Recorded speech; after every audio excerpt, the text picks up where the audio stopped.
Madam President. Senator from Alabama. Thank you, Madam President. 2 weeks ago, Russia initiated the largest land conflict in Europe since World War II. Millions of men, women, and children fled their homes to safety. Countless others have taken up arms in the name of freedom. President Putin's unprovoked, brutal invasion of Ukraine did not happen overnight. The warning signs were very, very clear. The response from the Biden administration was anything but. The administration had false hope that strongly worded statements would be enough to deter an unprovoked war. President Biden waited until after Russia invaded Ukraine to level any sanctions at all. And even then, sanctions came in waves, and they're still coming.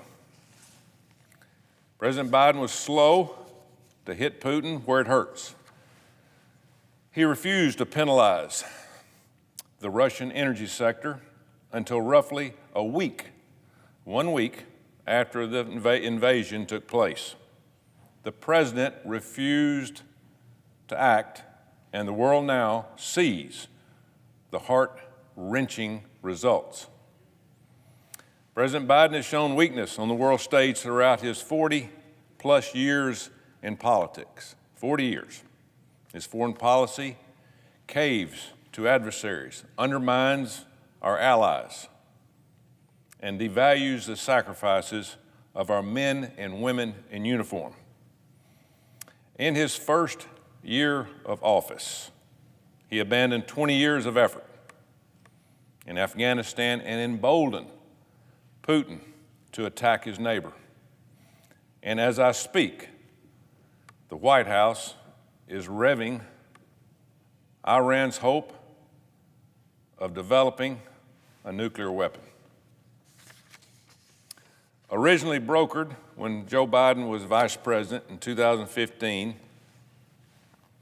the Joint Comprehensive Plan of Action, more commonly known as the JCPOA, or the Iran deal, was a deeply flawed agreement aimed at preventing Iran from acquiring nuclear weapons. In reality, it did the exact opposite.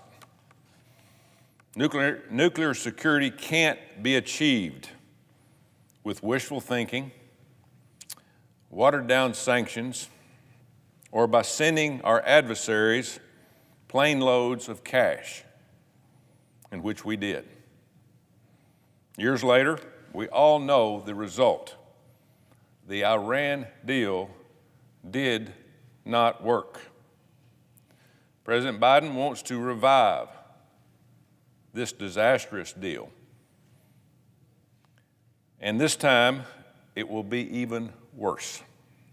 The Iranians don't even want to negotiate with America and President Biden's administration, so we are allowing Russia to join at the negotiating table, negotiating for the United States. Doesn't make any sense. Many Americans are likely asking, why? The United States cannot trust the Russian Federation in any capacity.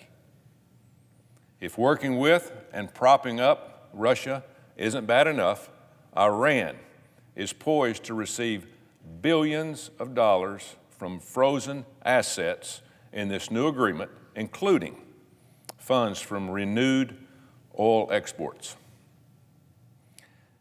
Rather than unleashing the power of the American energy industry and allowing Americans to drill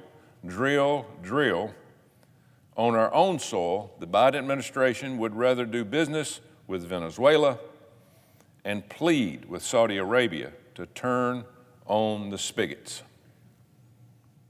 The administration is, again, leading from behind, held back by their pledge to their false climate gods. Yes, the climate has changed, and it has been changing for decades.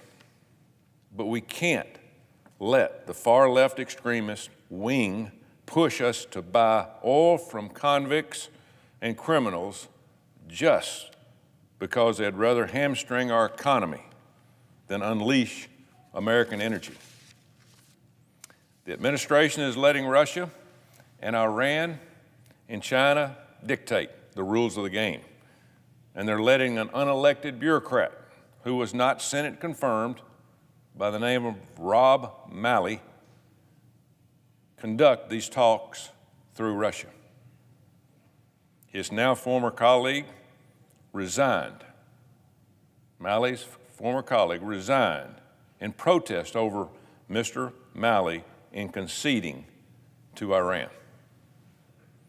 The Russian negotiators are bragging about Iran's huge wins in this would-be deal.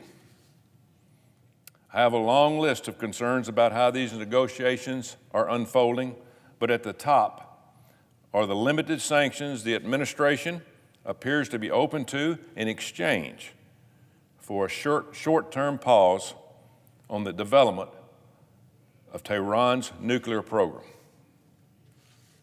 Let me be clear, these short-term sanctions are not the solution. They weren't a few years ago, and they're not today. The administration must not allow Tehran to obtain a nuclear weapon. The Iran deal was a bad deal in 2015, and it would be a worse deal today. The Biden administration should immediately walk away from the negotiating table before these discussions lead to yet another Biden foreign policy disaster.